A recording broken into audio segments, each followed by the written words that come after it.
no se ha visto aparejado. Ya mencionaba yo el caso de la fecundidad adolescente, pero bueno, también podríamos mencionar ejemplos que tienen que ver con el empleo de los jóvenes, y aquí en esta gráfica, en este cuadro, lo que tengo es la proporción económicamente activa de 2000 a 2010, otra vez por grupo de edad.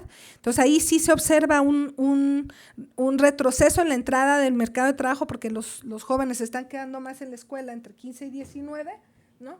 Pero hay dos datos que resaltaría yo aquí. Uno es el aumento en la proporción de población desocupada entre 2000 y 2010, aunque el censo no sea la mejor fuente, pero bueno, nos da una aproximación de la tendencia. Y lo segundo que apuntaría es todavía un camino muy divergente entre las y los jóvenes, ¿no? Todavía una entrada al mercado de trabajo bastante modesto, si uno ve las mujeres de 20 a 24, ¿no? Y una entrada al mercado de trabajo pues más clara en el caso de los hombres. Para no saturarlos de datos, no traje los datos que hay, por ejemplo, de cómo ve uno la proporción de mujeres de 16 a 19 años que no estudian y no trabajan, y entonces, bueno, uno pensiona, si no están en la escuela, no están muchas de ellas todavía casadas, bueno, entonces, ¿qué es? Están ya desde muy jóvenes concentradas en el trabajo doméstico dentro del hogar, y eso marca rutas diferenciadas para los y las mujeres. Y el último dato que quería presentar, que tiene que ver con la idea de otra demanda que tiene que ver con el caso, por ejemplo, de la vivienda, políticas de vivienda para los jóvenes. Uno de los patrones que vemos en México y que de alguna manera Cecilia hizo referencia, tiene que ver con esta cuestión de los jóvenes que se casan jóvenes, bueno, que se casan a edades tempranas y se quedan a vivir en casa de los padres. Y si uno ve las tendencias otra vez, bueno, haciendo comparables los dos censos, porque ahí hay problemas ahí de definición en la cuestión de hogar, uno ve que tendería a haber un aumento en el número de jóvenes unidos. Este cuadro es la proporción de jóvenes unidos que no son jefes ni cónyuges del jefe, o sea, que están unidos pero no han formado un hogar independiente. Entonces uno diría ahí que pues lo que te indican los datos es que habría una necesidad de vivienda para esta población joven, que inclusive se va para los 19 años, pero que se mantiene todavía a los 24 años. Y ya con esto terminaría la parte que tiene que ver con datos. Por supuesto que el tema de jóvenes es un tema que aparece a lo largo del Plan Nacional de Desarrollo, junto con el eje rector de educación, y se hace referencia también al tema de una vida libre de violencia para niños y adolescentes. Aparece renglones específicos sobre la población joven en desventaja o en vulnerabilidad, y se habla, o al menos está en la parte mencionada, la integración de los jóvenes a la vida productiva del país, ¿no? Sin embargo, bueno, yo creo que ahí sería necesario pues mantener esta idea de la transversalidad, de la necesidad de una visión integral de las políticas de los jóvenes, una política articulada entre sectores, pero también vas en función de información sociodemográfica confiable. Por ejemplo, uno de los problemas que tuvimos con las estimaciones de mortalidad es que no salían las estadísticas con la suficiente oportunidad. Entonces, bueno, eso también retrasaba la generación de información para ver tendencias. Obviamente, bueno, está el tema de la información sociodemográfica sobre jóvenes, y yo creo que ahorita yo di algunos ejemplos de lo que es este desfase en lo que aprendimos a raíz de toda la experiencia en el 2010 y 2011 con censo y conciliación, pero quiero seguir un argumento que planteó Ciro, y que creo que tenemos que hacer una mejor evaluación de si es necesario ajustar metas y ajustar alcances en función de la información nueva, tanto por el desfase en el número de población, como por ejemplo en torno al tema de fecundidad y cómo eso va a tener un impacto en términos del sistema educativo, etcétera, ¿no? Rosa María Rubalcaba en otro foro planteaba si realmente era alcanzable o no la meta de la educación media superior universal, o sea, la meta que se planteó para educación media superior, considerando el ritmo de crecimiento y lo que sabemos ahora del ajuste en la cobertura en la educación. Entonces yo creo que se haría necesario hacer un ejercicio mucho más sistemático de las implicaciones. Y el último tema que quiero decir, y ya con eso termino, es el de la transversalidad del tema de la juventud. Entonces, bueno, yo creo que ahí se mencionaban en otro foro que tuvimos cómo cuando se crea el Consejo Nacional de Población en los 70s y cuando empiezan los programas nacionales de población, realmente CONAPO concentraba, entre otros temas, el de juventud. No había un Instituto Mexicano de la Juventud. Yo creo que ahora lo que se tendría que empujar es para que realmente el tema de la dinámica demográfica de los jóvenes estuviera incluido dentro de los temas de los el programa sectorial para jóvenes, pero creo que también es importante decir que hay un ámbito de esa transversalidad que articula la política de los jóvenes con políticas hacia otros sectores. Por ejemplo, si uno habla de la política de salud sexual y reproductiva de los jóvenes, tiene que ir articulada con una planeación más amplia sobre el tema, y que ahí sea relevante también marcar la importancia de un programa nacional de población, o que al menos los temas que estaban tradicionalmente en el programa nacional de población estén incluidos explícitamente en alguna parte. O sea, debo decir que cuando uno ve la lista de programas sectoriales que se enumeran al final del Plan Nacional de Desarrollo, no está listado un programa nacional de población. Y creo que ya con eso termino. Bueno, ya. Muchas gracias.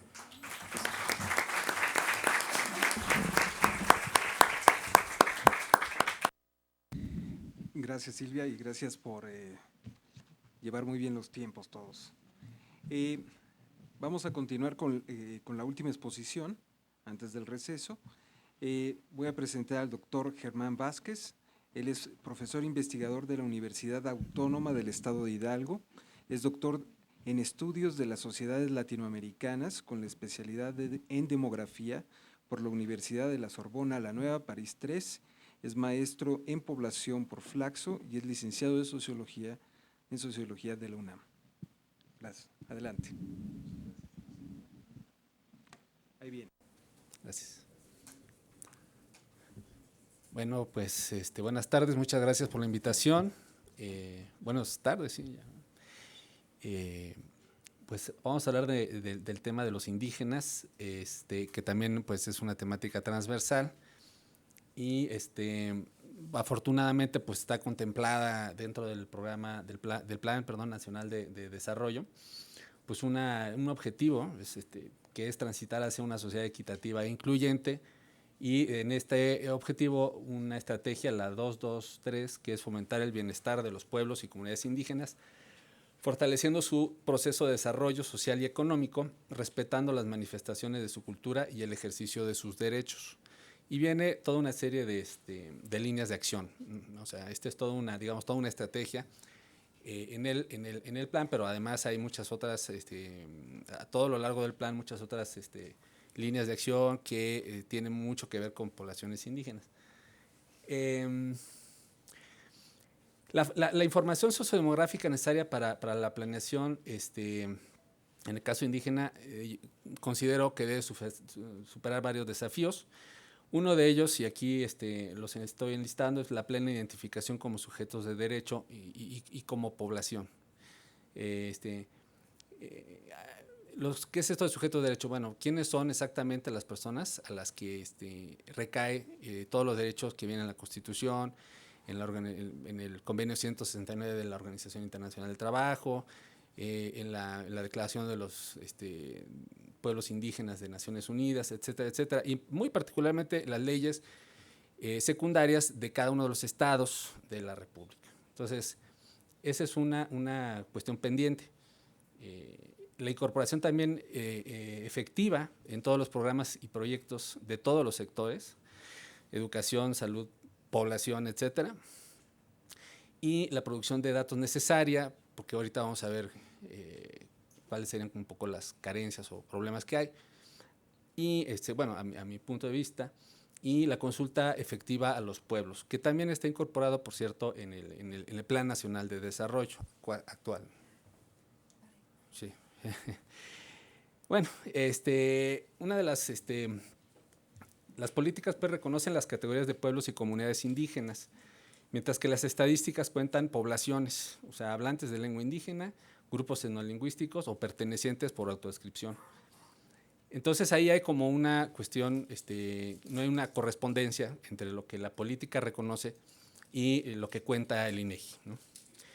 Los pueblos y comunidades no están territorialmente delimitados de forma oficial Es decir, sí se está iniciando, ya hay en Guanajuato y en San Luis Potosí, hasta donde yo tengo conocimiento, son los dos entidades de la República donde ya se hizo un catálogo de pueblos y comunidades indígenas y está publicado en el Diario Oficial de dichas entidades, están en internet. Ahí viene un listado pues de localidades y que son las oficialmente indígenas, ¿sí? Pero se está avanzando en Hidalgo y se está avanzando también en otras entidades. Pero hasta ahora nada más de esas dos. Es polémico y todo, pero pues es lo que está haciendo. Ahorita vamos bueno, esto me permití pues presentar esto que todos ustedes saben, pero para poder explicar la falta de correspondencia entre las estadísticas del INEGI y lo que espera, lo que reconoce la política mexicana como figura, como categoría de población. Entonces, partimos de la Constitución, ¿verdad? De este lado pues, el artículo 2 reconoce de la Constitución los pueblos y comunidades indígenas.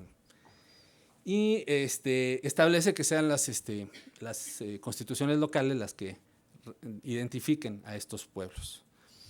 De ahí que algunos congresos, los dos que ya mencioné, hayan realizado catálogos de pueblos y comunidades indígenas. Previa incluso realización aquí intermedia de una ley, o sea, de una ley secundaria que promueve de alguna forma el cuidado a estos pueblos. Por otro lado tenemos el artículo 26, que también reconoce a los pueblos y comunidades indígenas, estas figuras, ¿no? Estas categorías, estas palabras.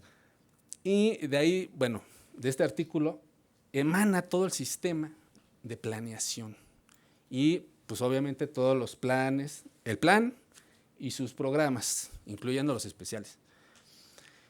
Entonces se supone que todos estos, y sí, efectivamente, pues ahora, digo, no hice un recuento de todos, pero sí hay correspondencia en términos de que, como el plan, también los programas que ahora que vayan saliendo, pues tendrán una correspondencia con estas categorías, se estarán reconociendo pueblos y comunidades.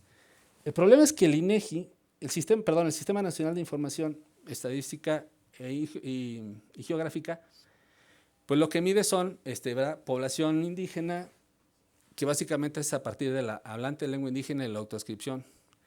Entonces, ¿qué pasa? Que bueno, que los programas estos, cuando finalmente se echan a andar, pues usan los datos del INEGI, ¿no? Que corresponden a otra cosa que no son los pueblos y las comunidades indígenas estrictamente hablando. Bueno, esta es la idea. Esa es la idea fundamental del problema fundamental que desde nuestro punto de vista existe, ¿sí? Y Rodolfo Steinhagen lo dijo hace años también, hay que reconocer a los pueblos indígenas como sujetos de derecho. En fin, no existe entonces una definición oficial única de población indígena. Este es todavía otro problema.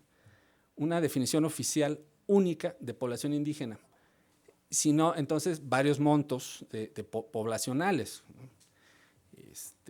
Aquí tenemos que cuando hablamos de población, según las fuentes que tenemos diferentes definiciones para medir a la población indígena. Está la de la CDI, la de INEGI y la de CONAPO, que son hogares indígenas, pero arrojan montos distintos. No vamos a entrar ahorita a ver todos estos montos y todas las consecuencias que puedan tener las variedades, diversidades o diferencias que hay. En individuos, pues está hablantes de lengua indígena, pero ahora están los del INEGI y los del INALI, que el INALI ya tiene su propio catálogo de lenguas y por lo tanto el número de hablantes varía. Y están los pertenecientes, o sea, la gente que pertenece según su palabra que la da en el censo, bueno, según el informante, ¿verdad? que da la palabra en el censo, por cierto, que está la del INEGI, está la del 2000 y está la del 2010, que son muy distintas, ¿no? Y luego tenemos la del territorio, que son, localidades según grado de concentración. Ahí tenemos de todo tipo de agrupaciones del grado de concentración de hablantes de lengua indígena en una localidad y de clasificaciones que han venido y he ido. Y tenemos lo de las comunidades y pueblos indígenas de los congresos locales, que ya mencioné que solo son dos, ¿no? San Luis Potosí y Guanajuato. Bueno, aquí nada más, todavía con NAPO, hasta donde yo pude ver, no ha estimado a la población indígena, ¿no? Entonces le puse un signo de interrogación, pero la CDI tampoco, por cierto, se van que están esperando al programa, ¿no? Para tener la estimación, supongo. Pero yo lo estimé y bueno, sale una cantidad cercana a 18.850.000 personas, más o menos. Y si ven ustedes, la población hablante de lengua indígena pues, es de 6.9 millones, más los autoadscritos, que son de 15.7 millones de personas. Bueno, aquí muestro rapidísimo, ¿verdad? No se sabe a qué comunidad o pueblo indígena pertenecen las personas. Ese es otro problema todavía ya. Que declaran pertenecer a una cultura indígena, pero no hablan la lengua, porque cuando hablan la lengua, yo puedo decir, si yo hablo el tzotzil, perdón, no hay problema porque me ubican como hablante de lengua tzotzil en ese grupo no lingüístico. Pero si yo no hablo el tzotzil, pero me siento indígena, no me pueden adjudicar a ningún grupo. Entonces, ese es el problema, pues. Y se debe a que cuando se pregunta acá, que si de acuerdo a la cultura, fulanito se considera indígena, ya no se pregunta a qué pueblo o comunidad, sino que hasta ahí llega, ¿no? Nada más. ¿Sí? Entonces eso nos lleva a problemas, bueno, hay una gran diversidad demográfica en los grupos etnolingüísticos de México, una enorme diversidad. Aquí están viendo ustedes las tasas de crecimiento del 70 al 2000 y ven ustedes, muchas gracias, pues una enorme variabilidad, las tasas globales de fecundidad, que ahorita ya se pueden estimar, gracias a los, también hay que hablar de las bondades de los datos, ¿no? Antes esto era inimaginable, ¿no? Hace pocos años, y ahora ya se puede hacer, tasas globales de fecundidad por grupos no lingüísticos, una gran variabilidad también, ustedes la ven. Se refleja todo esto obviamente en las estructuras por edades y sexo de la población. Aquí están los huicholes con una pirámide de una base muy amplia, pero tenemos a los mayos, ¿no? Con una pirámide totalmente reducida. Claro que aquí participa el fenómeno de la pérdida de la lengua indígena, ¿sí? No solo es un fenómeno demográfico estrictamente, sino también de la pérdida. Por eso es que necesitamos adjudicarle a este grupo las personas que son mayos, pero que ya no hablan la lengua y que son la gran mayoría, ¿sí? De los mayos. Entonces, en fin. Otro problema en la producción del dato. En el censo 2010, en el cuestionario ampliado, como veíamos hace un momento, la pertenencia por autodescripción considera la pertenencia a una cultura indígena y no a un pueblo indígena. Si le cambiáramos, que se recomendó recomendamos en su momento, ahí pues, participamos varias personas, que no se hablaba de cultura sino de pueblo indígena, podríamos identificar a los sujetos de derecho con base en los censos, ¿sí? Bueno, está en el cuestionario ampliado, habría un error, puesto que es una encuesta, ¿no?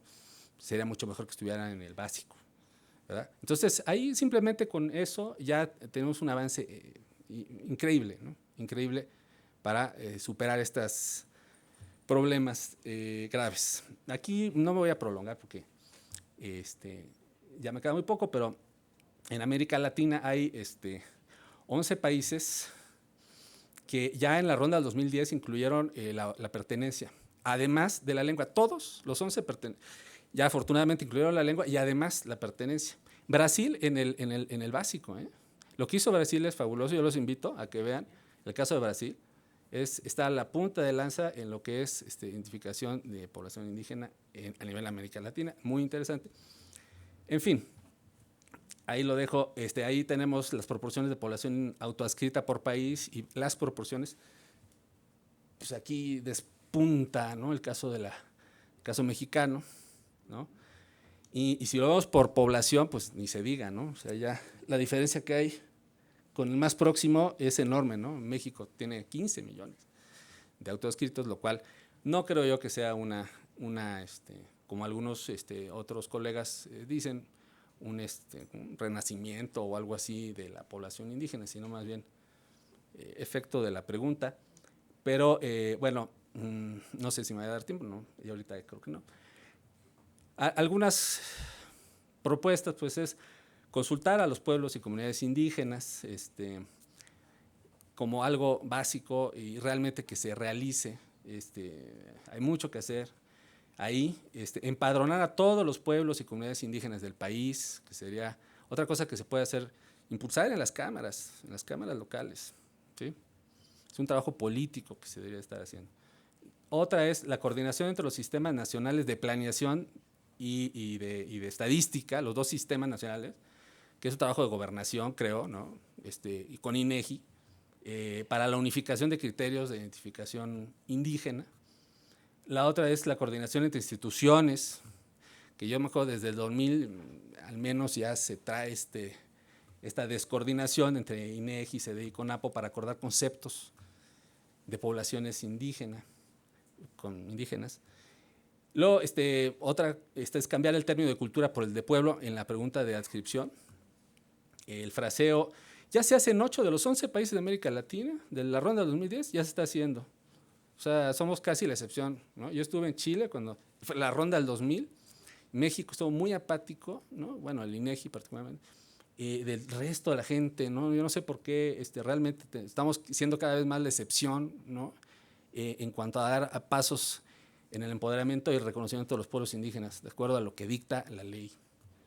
Y finalmente sería agregar una pregunta nueva al cuestionario: ¿a qué pueblo indígena pertenece? Digo, no es que sea esa la frase, ¿verdad? Pero es la idea, ¿no? ¿A qué pueblo indígena pertenece? Ya lo hace Argentina, Bolivia, Brasil, Colombia, Costa Rica y Ecuador, ya lo hacen en esta última ronda. Y bueno, creo que con esto, y luego están las recomendaciones internacionales que hace CELADE, CEPAL, donde yo nada más voy a reconocer una, que es esta de que si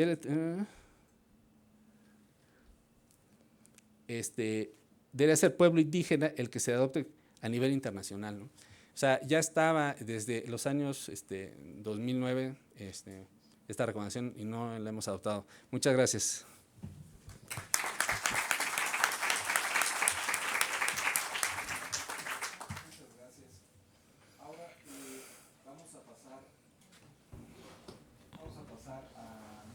Preguntas. 1, 2, 3. Un micrófono, creo que ayúdame con este. Ahí va. No, ahí va. Ahora sí. Por favor. Ahí viene el micrófono.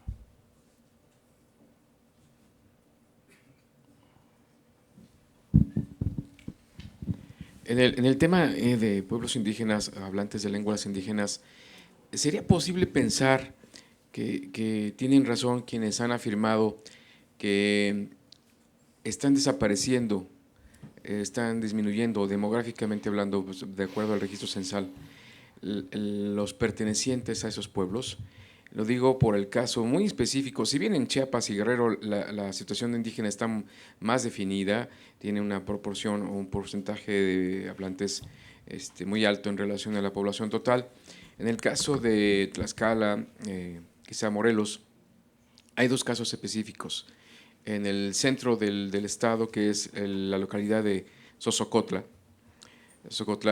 cada registro censal está mostrando menos hablantes de lengua indígena, ¿sí? La estructura de edades así en población total de esa localidad está mostrando cada vez menores, y los menores de 15, 20 años que hablan lengua indígena están disminuyendo. Es muy tangible, ¿no? el cambio demográfico en ese aspecto. Sin embargo, en ese caso de Sosocotla, la pugna política, el pronunciamiento político de la localidad, que tiene 30,000 habitantes, 32,000, es exactamente igual o casi muy igual a la cabecera municipal, que es Puente de Ixtla. Quieren en este año pronunciarse como municipio, pero como municipio indígena, ¿sí? Tienen esa tendencia a marcarse así. El segundo caso sería Contepec. Contepec es una localidad de Temisco, muy aislada, tiene aproximadamente 7,5 kilómetros a su alrededor, que no hay localidades, tiene una estructura que se mantiene en porcentaje muy alto a través de todos los registros censales como hablantes de lenguas indígenas. Entonces, la pregunta sería ¿es posible pensar que tienen razón aquellos quienes dicen que en ciertos casos la población indígena está disminuyendo y que la categoría de cultura, por lo tanto, está en una pérdida de su identidad? No es solamente la pugna que se tenía en el año 2000 o poco antes del 2000, de que si había pueblos indígenas por el solo hecho de hablar y se descartaba a sus familiares, que aunque no lo hablaran, tenían una característica cultural indiscutiblemente indígena. ¿Cuál sería la situación si hay una desaparición, una permanencia o una conservación de estos pueblos, casos aislados quizá, pero qué comportamiento tendrían? Gracias. Bien, una pregunta que quisiera formular va detrás de una reflexión. ¿Cómo se llegan a formular políticas públicas con estas dificultades de información? Yo creo que es una reflexión que vale la pena comentar y que está quizá detrás de este tipo de planteamientos. Pero de manera particular al profesor Murayama quisiera preguntarle si se cuenta con información de infraestructura, profesores, sueldos y salarios para el caso de la educación privada. ¿Cómo estaríamos en esa situación y quién estaría en todo caso generando esa información? Gracias. Gracias. Allá arriba, por favor, si me pueden apoyar.